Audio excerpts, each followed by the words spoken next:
Bien, Dios le bendiga a todos esta mañana, hermanos, es mi deseo. ¿Cuántos dan gracias al Señor por estar en su casa? Qué bueno es estar en su casa, ese último coro. Yo pienso que todos nos sentimos identificados. Estamos viviendo tiempos donde hemos llegado hasta aquí porque la mano del Señor nos ha sostenido. Si miramos atrás a los días que está atravesando nuestro país, de escaseces, de enfermedades, de situaciones que a veces nos hacen preguntarnos hasta cuándo, ¿verdad? Pero nosotros los cristianos tenemos la mano de Cristo para asirnos de ella. La mano de Cristo para tomarla y continuar avanzando. Aun cuando el medio ambiente sea adverso, aun cuando el terreno sea escabroso, la mano de Cristo está ahí para asistirnos. Y el apóstol Pablo, en una de sus enseñanzas, él decía que me gozaré más bien en mis debilidades, porque cuando soy débil, entonces soy fuerte, porque reposa sobre mí el poder de Cristo. Entonces las debilidades y los momentos difíciles son una oportunidad maravillosa para que repose sobre nosotros el poder de Cristo. Nada de lo que estamos atravesando se puede llevar si no es por el poder y la guianza del Señor Jesucristo. Así que agárrese de la mano del Señor, ¿verdad? Ese coro nos recordaba, si tu mano me ha traído hasta aquí, no puedo callar, no puedo dejar de alabar, no puedo dejar de glorificar tu nombre, porque ha sido tu mano la que nos ha traído hasta acá. Quisiera seguir con nuestros sermones, nuestra serie de sermones de todo este mes de la adoración. Estamos en el penúltimo. Próximo domingo estaremos concluyendo nuestra serie. Y esta mañana estaremos deteniéndonos sobre la cuarta sola de la Reforma. Recuerde que estamos utilizando para base, además del texto bíblico, estamos centrando nuestros estudios en una adoración reformada, reformando nuestra adoración.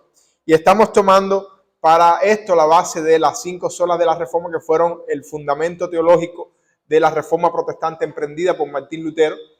5 solas que fueron formuladas por Martín Lutero, pero el contenido de ellas tenía años de pensamiento teológico de la iglesia primitiva. Y Martín Lutero, en su anhelo de reformar, entendía que en su contexto teológico inmediato no había nada relevante que pudiera ayudarlo. Él entendía que la Iglesia Católica Romana había llenado, precisamente porque había abandonado el fundamento, había corrompido el servicio, había corrompido la oración, había corrompido la teología, había corrompido la manera en que nos acercábamos a Dios. Y su base fundamental implicó volver a el diseño original, al diseño que encontramos en la iglesia primitiva, que Cristo dejó a la iglesia. Y para eso necesariamente tenía que centrarse en la Escritura, solamente la Escritura. El centrarnos en la Escritura iba a llevar a que el resto de la Reforma fuera guiada por el Espíritu de Dios, fuera la fe la que rigiera. En esta cuarta sola estaremos centrándonos precisamente en un fundamento importante, un pilar clave dentro de la iglesia, y es solamente Cristo. Solo Cristo. Y es por eso que esta mañana estaremos hablando, trayéndolo al marco de la adoración, el tema no yo, sino Cristo. No yo, sino Cristo. Y estaremos enfocándonos básicamente en la centralidad de Cristo en la adoración. Vamos a ver la importancia de solo Cristo, no solamente desde la perspectiva soteriológica, de la perspectiva salvífica, sino también cómo la humildad, cómo el ejemplo de Cristo nos guía a nosotros a ser buenos adoradores, o que nuestra adoración siga un modelo cristocéntrico, siga un modelo bíblico que Jesús nos demuestra. Pero primero vamos a ver o analizar un poco el texto en cuestión, el texto que estaremos tomando como base. Estaremos viendo varios, pero vamos a tener un texto como base. Y se encuentra ahí en Hebreos capítulo 4, versos del 14 al 16. Hebreos 4, del 14 al 16.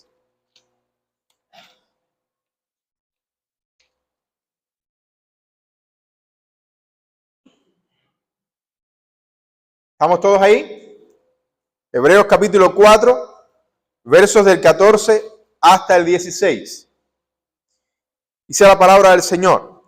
Por tanto, teniendo un gran sumo sacerdote que traspasó los cielos, Jesús, el Hijo de Dios, retengamos nuestra profesión, porque no tenemos un sumo sacerdote que no pueda compadecerse de nuestras debilidades, sino uno que fue tentado en todo según nuestra semejanza, pero sin pecado. Acerquémonos, pues, confiadamente al trono de la gracia, para alcanzar misericordia y hallar gracia para el oportuno socorro. Padre, te damos gracias en esta mañana por tu palabra. Gracias por la oportunidad que tenemos de estar aquí en tu casa, Señor, alabando y glorificando tu nombre. Gracias, Dios mío, porque tu mano, tu diestra nos ha traído hasta aquí, Señor. Y no podemos callar, no podemos mirar atrás. Tenemos que continuar con nuestra mano puesta en el arado, avanzando en la vida cristiana, Dios mío. Señor, rogamos que tu palabra sea manifiesta en nuestras vidas hoy. Que podamos aprender de ella, podamos ser edificados juntos en esta enseñanza tan importante como es tener una conciencia clara de la centralidad de Jesucristo en nuestra adoración. En el nombre de Jesús. Amén y amén. Vamos a detenernos un poco ahora, antes de avanzar un poco más, en el tema de la cuarta sola. O sea, el sentido teológico que se esconde detrás de la cuarta sola de la Reforma, solo Cristo. El principio solo Cristo afirma que Cristo es el único mediador entre Dios y los hombres. Primera Timoteo capítulo 2, versículo 5 precisamente nos dice esto. Porque tenemos, ¿qué cosa? Un solo mediador entre Dios y los hombres, a Jesucristo, hombre. Su obra suficiente es clave para la salvación y completa la salvación. ¿Por qué Martín Lutero va a estar promoviendo esta sola? Pues porque en aquel momento, desde la perspectiva de la Iglesia Católica Romana, pues el Papa también era intercesor por los creyentes delante de Dios. Pero no solamente los papas, los sacerdotes en las iglesias se constituían en intercesores delante de Dios. Pero aún más allá de esto, los santos, de acuerdo a los católicos que están ya antes de nosotros en la presencia de Dios, también tenían la capacidad de interceder por nosotros delante de Dios. Por eso cuando nosotros vamos o leemos o escuchamos el Ave María, una de las cosas que compone la Ave María, ¿qué cosa es? Santa María, Madre de Dios, ruega por nosotros los pecadores. Y desde la cosmovisión católico-romana, ellos justifican el hecho de la oración a otros santos. Ellos ya están delante de la presencia de Dios y un sacerdote católico me decía, como mismo usted le pide a un hermano en la iglesia que ore por usted, nosotros le pedimos a ellos que están más cerca del trono para que interceda por nosotros. Esa era desde la cosmovisión cristiana. Pero la Biblia es clara. El único que fue sacrificado por nuestros pecados, cuya sangre fue suficiente para abarcar nuestros pecados pasados, presentes y futuros y permanecer intercediendo delante de Dios, se llama Jesucristo. Ningún hombre tiene la capacidad de hacer esto, solamente Jesucristo, perfectamente hombre y Dios. Dice la palabra del Señor que cuando nosotros pecamos, tenemos un abogado para con el Padre, a Jesucristo el justo. Es el único capaz de interceder por nosotros delante de Dios. Entonces la cuarta sola de la Reforma, cuando dice solo Cristo, está diciendo que nadie tiene la capacidad de interceder delante del Padre más que Cristo por nuestros pecados.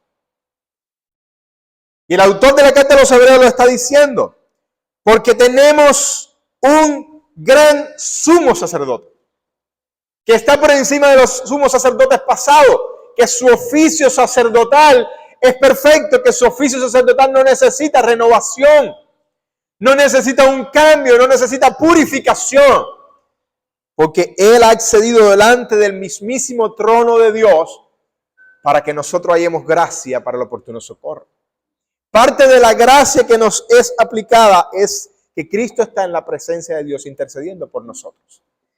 Entonces la adoración cristocéntrica implica que reconozcamos que el acceso que usted tiene y que yo tengo a la presencia de Dios en adoración, se la debemos a Cristo, no a ningún sacerdote, no se la debemos a ningún papa, no se la debemos a ningún sacrificio nuestro, se la debemos al sacrificio del Hijo de Dios y a aquel que intercede por nosotros creando un acceso delante del trono del Padre.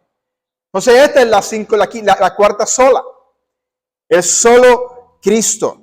Cuando alguien pretenda hacerle creer a usted que necesita algún medio, además de Cristo, para acercarse delante del trono del Padre, usted tiene que ir a Hebreos capítulo 4 y recordarle que tenemos un único y gran sumo sacerdote en Jesucristo que intercede por nosotros. Nada complementa esto. Nada fortalece esta idea.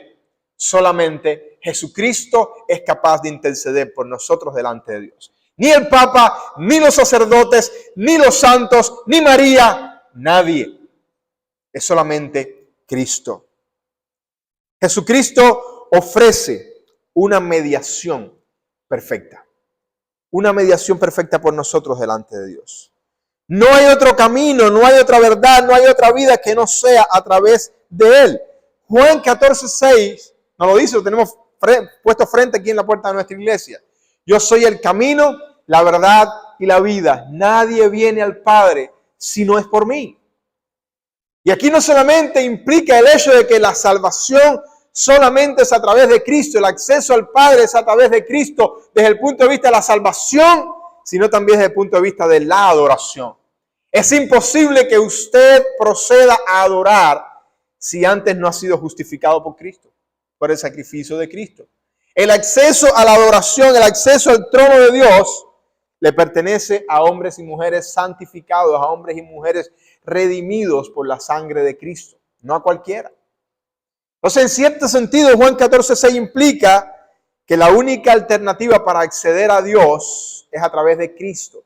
Si usted quiere adorar, tiene que haber entendido que Jesús murió, resucitó por ti para que tú puedas acceder a adorar delante del trono de Dios.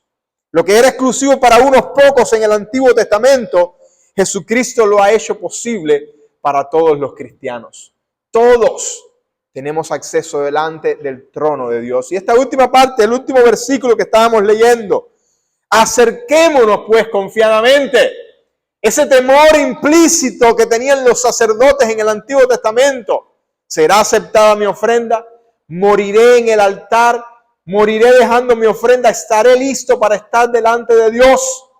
Ese temor, aunque reverente, que muchas veces impedía un acceso tranquilo delante de Dios, ahora por el sacrificio de Cristo nos es confiado a nosotros. Acercámonos pues confiadamente delante del trono de Dios para ofrecer adoración sin temor a ser consumidos.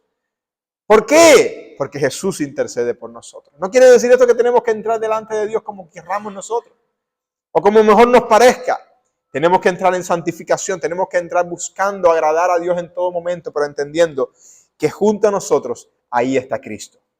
Apocalipsis capítulo 5 nos mostraba la escena de Cristo al lado de Dios, del trono de Dios, recibiendo toda la adoración que esta gran multitud estaba presentando en el mismo rostro de Dios. La tristeza de algunos, específicamente Juan, pero los demás que estaban silenciosos en Apocalipsis capítulo 5, cuando es revelada la imagen del Cordero como garante de nuestra salvación delante del trono, toda la multitud y todos los que estaban comenzaron a cantar. Estamos confiados porque el Cordero que intercede por nosotros está delante de Dios. Y nuestra adoración llega sin estorbo, nuestra adoración llega tranquila delante del Señor. Este es un perfecto mediador. Es el único puente entre la humanidad pecadora y el Dios Santo. Se llama Jesucristo. Hermanos, la semana pasada decíamos que el Espíritu Santo nos guiaba en nuestra adoración, que nadie podía llamar al Señor, Señor, sino a través del Espíritu Santo. Pero nadie puede tener el Espíritu Santo si antes no pasa por Cristo. Si antes no entiende que Jesucristo es el único Señor y Salvador. Por lo tanto, una adoración que no implique tener a Cristo es una adoración completamente desenfocada. Es una adoración no garantizada, vulnerable y no acepta. Tenemos que ser conscientes de estos. Cristo, nuestro único Salvador. El hecho de que Jesucristo sea nuestro intercesor implicaba que teníamos la necesidad de un Salvador. Éramos incapaces de acercarnos a Dios por mérito propio. Nos muestra esto la necesidad de un Salvador. Solo por gracia podemos reconciliarnos con el Padre. No podemos acercarnos a Dios por mérito propio. Es imposible que nosotros podamos salvarnos a nosotros mismos. Nada de lo que nosotros podamos ofrecer es importante. Solamente la salvación obrada por Cristo. Somos incapaces de salvarnos a nosotros mismos. Estas semanas estábamos estudiando en el seminario un tema interesante. Estamos hablando del hipercalvinismo y las desviaciones que se experimentan dentro del hipercalvinismo. Y una de las cosas que dejábamos claro es que ambos sistemas teológicos antagónicos aparentemente tienen en común, y es la incapacidad total del hombre sin Dios. El hombre sin Dios está incapacitado, depravado totalmente para por él mismo buscar a Dios. Nuestro libre albedrío sin Dios está programado debido a la caída solamente para desviarnos de Dios y mirar en otro rumbo que no es Dios. Pero sin embargo, el sacrificio de Cristo nos habilita para ya no solamente en algún momento decidir por el mal si es que no hemos sido conquistados por Dios, pero es sumamente improbable que una vez que probamos, que una vez que somos iluminados por el Espíritu Santo, la palabra de Dios y la obra de Cristo, no querramos solamente adorar y glorificar el nombre de nuestro Dios. Entonces, una adoración centrada en Cristo es una adoración un adorador que ha entendido que es incapaz de acercarse por méritos propios a adorar a Dios y depende de Jesús. Gracias, Cristo, porque si no fuera por tu sacrificio, si no fuera por tu amor incondicional, si no fuera por tu sangre derramada en la cruz, hubiéramos seguido incapacitados de reconciliarnos contigo y de ofrecerte adoración.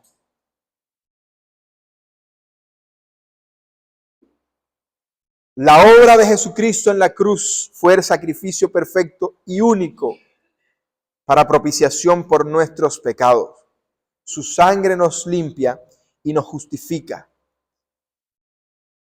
¿Cuál es la respuesta a esta obra maravillosa del cristiano? ¿Cuál es la respuesta nuestra? Pues la adoración comienza con la gratitud por la salvación. Una persona que adora en primera instancia agradecido a Dios por la salvación. Hermano, si tu adoración no implica agradecimiento por tu salvación, pues comienza por ese primer paso. Y es una adoración constante que estemos clamando al Señor y dando gracias por nuestra redención, por nuestra salvación. Cuando somos conscientes de dónde el Señor nos ha sacado, cuando somos conscientes del pecado y del castigo que Dios nos ha librado, entonces adoramos con un corazón muy, pero muy convencido del peligro que corríamos y de dónde Cristo nos sacó y dónde Cristo nos puso. Nos puso a adorar. Por eso la adoración es una respuesta en primera instancia a la gratitud, o es la gratitud de haber sido salvados por Cristo. Cuando vamos a los patrones bíblicos que encontramos en la Escritura, hay una historia de un deambulante. Usted sabe que la Biblia tiene la historia de un deambulante. ¿Quién es el deambulante en el Nuevo Testamento? A ver, ¿quién es el deambulante? Deambulante es el eufemismo para los mendigos. Ese es lo que usan en Cuba, utilizan la palabra, en vez de mendigo le dicen deambulante. El gadareno. ¿Se acuerda del gadareno? ¿Qué nos dice la Biblia del gadareno? El gadareno se encontraba desnudo, lejos de su familia, y habitaba, dice, en los sepulcros. Habitaba en los sepulcros. Mire, hermano, el hombre sin Dios es esclavo del pecado, es un deambulante espiritual llevado, movido para todo tipo de lugar donde al diablo le gusta habitar. Es por esto que la intención de Satanás siempre es degradar a lo sumo la imagen de Dios en nosotros. Es humillar, es destruir lo que Dios ha hecho en nosotros a través de la creación. El diablo siempre va a pretender proyectar la imagen más triste de nosotros.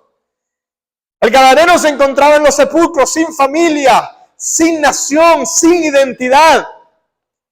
Los demonios que le poseían lo dirigían y le llevaban a habitar donde le gusta al diablo estar. En lo sucio, en lo apestoso, en lo mugroso, espiritualmente hablando. Hasta que llegó Cristo. ¿Cuántas de nuestras vidas no eran deambulantes? ¿Cuántos de nosotros no éramos deambulantes? Entre sepulcros espirituales, entre nuestro propio razonamiento, entre nuestra propia condescendencia. ¿Cuántos de nosotros no éramos movidos por las fuerzas demoníacas que rodeaban a nuestra familia, que rodeaban a nuestro hogar? Hasta que nos encontramos con Jesucristo. Hasta que Jesucristo, movido por una tormenta que no se sabe de dónde apareció, su barca fue a Gadara.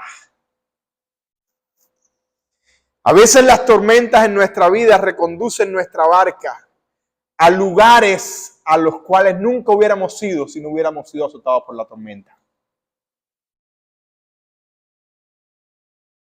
La tormenta, el mal rato que pasaron los discípulos, trajo nueva vida al gadareno. Cuando llegaron ahí me llama poderosamente la atención que el único y el primero que vieron fue al gadareno. ¿Por qué? Porque llamaba la atención. Una persona en cuera, una persona desnuda, corriendo como loco, apestosa, llama la atención. Y cuando muchos de nosotros quizás hubiéramos dado la espalda o nos hubiéramos asustado, hubiéramos salido corriendo, nos hubiéramos tapado la nariz, vamos a tomar otro camino, vamos a cambiar la vista, ahí viene el loco, ahí viene el mugroso. Jesucristo agarró la mano de sus discípulos y les dijo, esperen aquí, que yo quiero hablar con él. Y usted sabe cuáles fueron las primeras palabras, no del gadareno, sino de los demonios. ¿Qué quieres con nosotros, Jesús? ¿Qué quieres con nosotros? ¿Qué tienes con nosotros?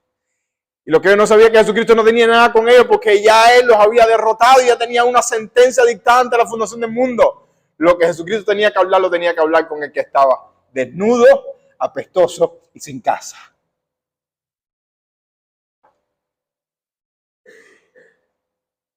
No nos atormente, déjanos salir, váyanse a los cerdos. Y el hombre quedó postrado de rodillas delante del Señor. No salió saltando, no salió dando vueltas y diciendo, al fin estoy libre, voy a retomar mi antigua vida. Le dijo a Cristo, yo quiero seguirte. Esa es una adoración convencida de la situación que se tenía y cómo Cristo lo liberó. Yo quiero seguirte. A mí nadie me ha hecho un cuento de ti, yo lo he vivido porque tú me libraste. Y ese hombre despeluzado, apestoso, desnudo, viviendo entre sepulcros, sin identidad, sin familia, sin nación, se convirtió en el primer evangelista en plantar una iglesia. Dice que cuando la palabra del Señor había llegado a través de los discípulos de Decápolis, ya había gente que había oído hablar de Jesús en ese lugar. Hermanos, la adoración comienza con la gratitud por la salvación. Cuando nosotros miramos a la pudrición pasada de nuestra vida, cuando nosotros reflexionamos donde estamos y donde nos puso Cristo, somos motivados y movidos a adorar. Por eso la adoración tiene que centrarse en Cristo. La adoración tiene que centrarse en Cristo. La gente de ese lugar se sorprendieron cuando vieron a ese hombre peinado, sentado, vestido, dice, y en su cabal juicio. Mejor aún, en un juicio dominado ahora por Cristo, por el Espíritu Santo de Dios. ¡Qué maravilla!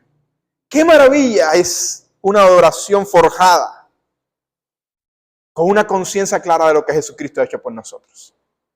Mira, hermano, tú sabes muchas veces por qué tú no tienes energía para adorar. Porque muchas veces vienes a la casa del Señor y tu boca no quiere abrirse. Y no quieres pararte, y no quieres palmear, y no hay motivación a adorar. ¿Sabes por qué? O porque no ha sido relevante lo que Cristo hizo en tu vida, que lo dudo. O porque simplemente todavía Cristo no lo ha hecho. Porque cuando Cristo ha orado en tu vida, automáticamente cuando dice párese a adorar, cuando dice levanta tus manos, cuando dice alza tu voz, usted la levanta, usted la alza, usted se levanta porque usted quiere honrar al que lo salvó. Usted quiere adorar al que le ha dado su vida en propiciación. Usted quiere adorar al que está intercediendo por usted delante del trono del Padre. Al que puedes acceder confiadamente. Tenemos que replantearnos nosotros nuestra voluntad y nuestro deseo de adorar. La motivación para adorar a Dios. Cristo, nuestro sumo sacerdote y adorador. Mediación perfecta. Cristo es el mediador del nuevo pacto. Su sacerdocio es eterno, superior a cualquier otro, sin necesidad de renovación. Puede entrar cuando quiera, cuando desee, a interceder por nosotros delante del Padre. Él vive siempre para interceder por nosotros. Nuestra adoración es aceptable a través de su intercesión constante ante el Padre. Por eso es que nuestra adoración es aceptable a Dios. Porque Cristo intercede constantemente ante nosotros. Pero además Jesucristo es el adorador perfecto. Es nuestro modelo. El Padre se agrada en Él y se agradó en Él. Filipenses capítulo 2. Versículo 5 en adelante nos encontramos al apóstol Pablo ofreciendo un poema cristológico doctrinal claro de Jesús. Haya en vosotros el mismo sentir el cual hubo en Cristo Jesús, el cual siendo igual a Dios, en forma de Dios, no estimó ser igual a Dios como cosa a que aferrarse, sino que se despojó a sí mismo, tomando forma de siervo, haciéndose obediente hasta la muerte y muerte de cruz. La última parte de este poema dice, por tanto Dios le exaltó hasta lo sumo y le dio un nombre que es sobre todo nombre, para que en el nombre de Jesús se doble toda rodilla de los que está en el cielo, en la tierra, y toda lengua confiese que Jesucristo es el Señor. Mire, hermano, en esta última parte de Filipenses 2, este poema cristológico, Jesucristo nos ha demostrado que un factor clave en la adoración es la obediencia. Es el cumplimiento de lo que Dios ha dado a nuestras vidas. Y aunque el deseo de venir a ser sacrificado por nuestros pecados fue un deseo propio asumido por el Hijo en la eternidad pasada, en el medio ambiente trinitario, en esa armonía perfecta que existe entre Padre, Hijo y Espíritu Santo, donde no existe una discusión entre qué es más humillante hacer, o ser Padre, o ser Hijo, o ser Espíritu Santo, sino que ambos comparten un componente divino, todos comparten un componente divino, donde todo es Dios, todos reciben la misma gloria, la misma adoración. El Hijo decide ser el sacrificio perfecto y cumple a cabalidad todo lo que le corresponde hacer como sacrificio perfecto. Pero para hacer el sacrificio perfecto, Él tuvo que humillarse a sí mismo, vaciarse. Existe un término griego aquí que se llama ekenose, que es vaciamiento, pero la idea del vaciamiento aquí es que Jesús, sin perder la condición divina, se vierte en un recipiente inferior, el cual no puede contener toda la divinidad que es su siervo, en semejanza de hombre. Pero en esta condición cumple todo lo que tenía que hacer. La adoración perfecta es demostrada por Cristo cuando nos muestra obediencia perfecta a la voluntad del Padre. Y la exaltación de Cristo está ligada precisamente al cumplimiento total y restricto de la voluntad del Padre. Por eso Dios le exaltó hasta los sumos. Y decimos, bueno, ¿por qué? Si Él era Dios, no se exalta Él mismo. Precisamente porque ha sido llevado a la categoría de siervo, llevado a ser un siervo, está sometido a lo que quiere Dios. Y espera fielmente a que Dios le exalte. Un adorador no se exalta él mismo. Un adorador no busca sobresalir él mismo. Espera que Dios sea quien le exalte. Espera que sea Dios quien le reconozca. Espera que sea Dios quien le dice, tú eres obediente, tú eres un siervo, tú buscas, tú vives en santidad. Hermano, cuando tú eres cabal en tu adoración, en tu obediencia a Dios, es indudable que en algún momento Dios te va a exaltar. Ahora, pero yo te digo algo. La única exaltación hasta los sumos la tuvo Cristo. Nadie más. ¿Usted sabe qué significa ese exaltado hasta los sumos? Radica precisamente en lo que se le entrega. Por tanto, Dios le dio un nombre que es sobre todo nombre. Ese nombre que es sobre todo nombre es el nombre de Jehová. El nombre que Él poseía. El Yahvé, Él lo poseía. Es de lo que Él se ha despojado y tomamos la figura de alguien, un rey que se despoja de toda su armadura, de lo que lo representa, de su identidad, para ir a ser siervo. Y cuando regresa de cumplir su tarea, se les ha entregado lo mismo, lo cual pertenecía lo mismo que lo identificaba. Eso que se le entrega a Cristo, ese nombre, que sobre todo nombre, no era un nombre nuevo que no poseía, sino que se le da el nombre del cual Él se había despojado para estar siendo un siervo. Y ahí es que es exaltado hasta lo sumo. Está retomando el lugar que le pertenece al lado de la gloria de Dios. Este poema comienza con Cristo en la gloria y termina con Cristo en la gloria.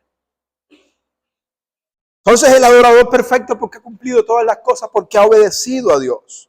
Su vida fue una adoración perfecta. Su muerte y resurrección son adoración suprema que nos permite adorar en Él. Adoramos en Él, en su sacrificio, en lo que Él ha hecho, teniéndolo a Él como un modelo. Adoración centrada en Cristo. Adoramos al Padre a través del Hijo en el Espíritu. Cristo es el camino, la verdad y la vida. El contenido de nuestra adoración, nuestro enfoque debe ser su persona y su obra. Cantamos sobre su sacrificio, su resurrección y su señorío. Desafortunadamente muchas veces el contenido de la adoración está más centrado en lo que nos satisface más que en lo que proclama el nombre y la gloria de Dios. El año pasado hablamos de la importancia de que nuestros cánticos claramente expusieran la teología bíblica de la redención obrada por Cristo.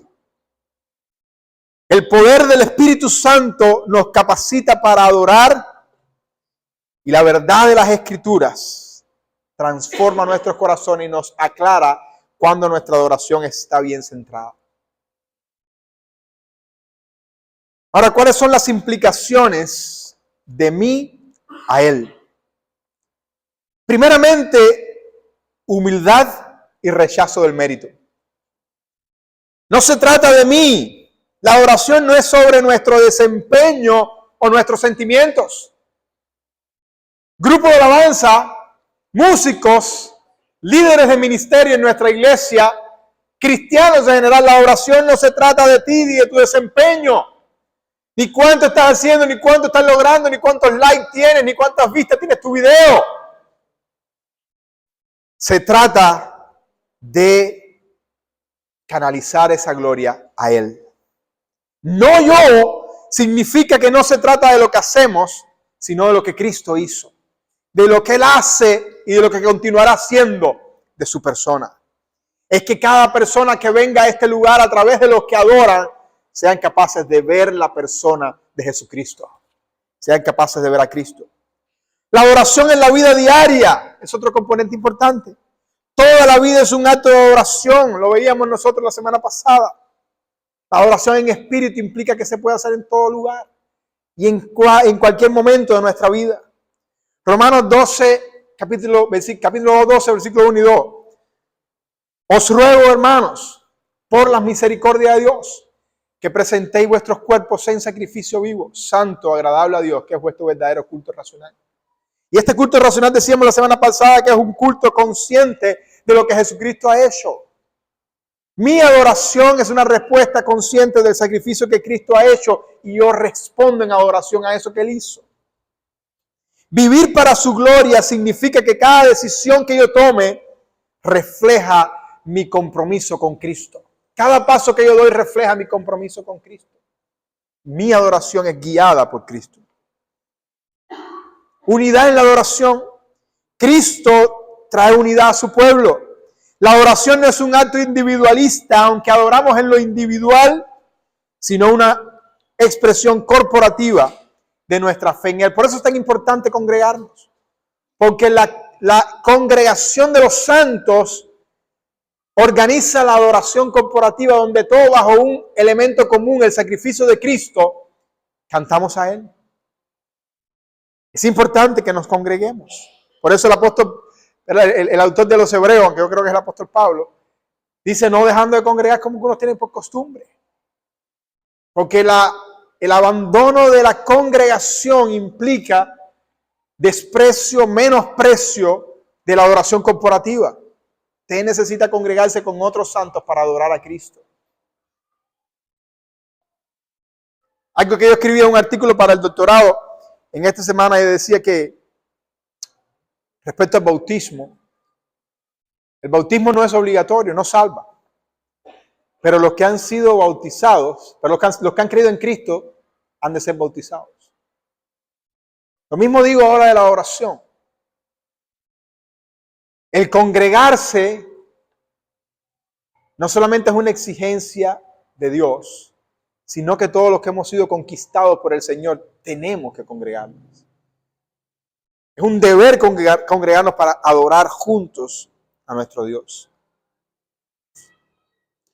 Entonces, después de haber visto todo esto, podemos acercarnos confiadamente delante del trono de nuestro Dios. Hay una invitación al trono de Dios. Hay una invitación a sentarnos en el trono, como cantamos en este canto, al que está sentado en el trono y al Cordero. La semana que viene vamos a estar tocando este tema. Vamos a hablar un poco de Isaías, capítulo 6. Acerquémonos confiadamente al trono. Mira, hermano, el arca del pacto en el tabernáculo era un símbolo del trono de Dios. Eso era una visión del trono de Dios, una caracterización del trono de Dios en la tierra.